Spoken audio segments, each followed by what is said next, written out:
Hi folks, how you doing? Russell True Results 303.com. Check out the website, link in the description box. Mind, Body, Spirit, Fitness. Put in the healing back in health.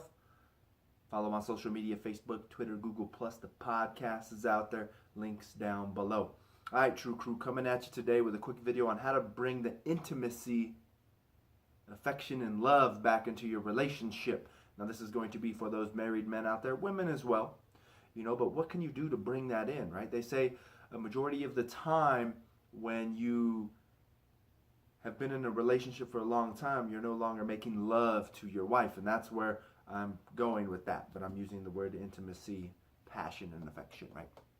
So how do you bring that back in? So once again, I think it first comes to mind, body, spirit. Are you physically fit, mind, body, and spirit?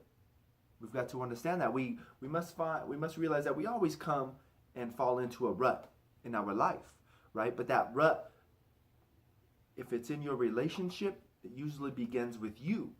If you look in the mirror and you're upset with the way you look and you're not attracted to yourself, you can't expect your wife or husband to possibly be attracted to you as well. It's an unfortunate thing, but it happens, right?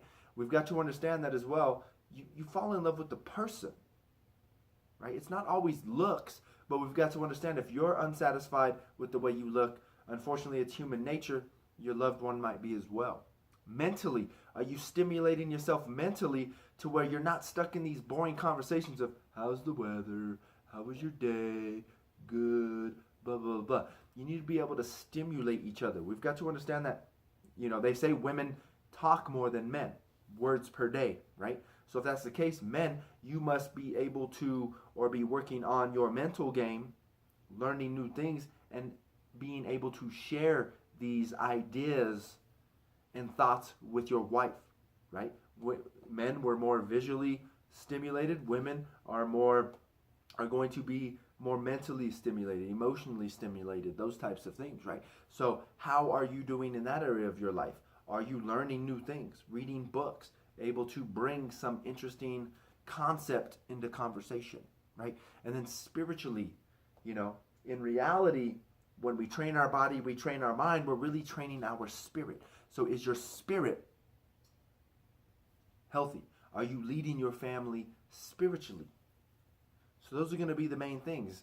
But the first three things. But the main thing is, and this could be as well, you got to be open with your spouse, with your loved one, and with yourself, right? We've got to understand if I'm hungry or thirsty, if I drink water or if I eat food, I'm no longer going to be hungry or thirsty, right? Does that make sense?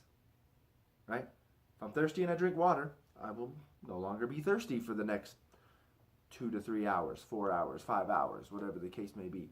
If I eat a nice big meal, like yesterday, I ate a meal in the morning.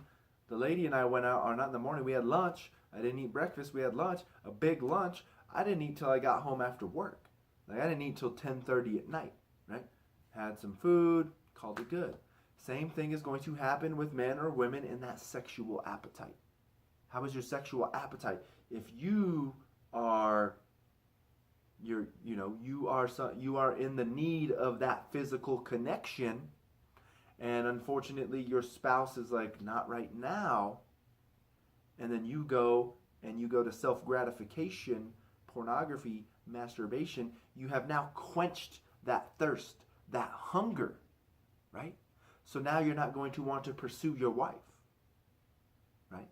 So now, instead of doing that, hold it in, pursue your wife. You're going to want to read those books, clean the house, do those things that are going to make her want to make love with you, right?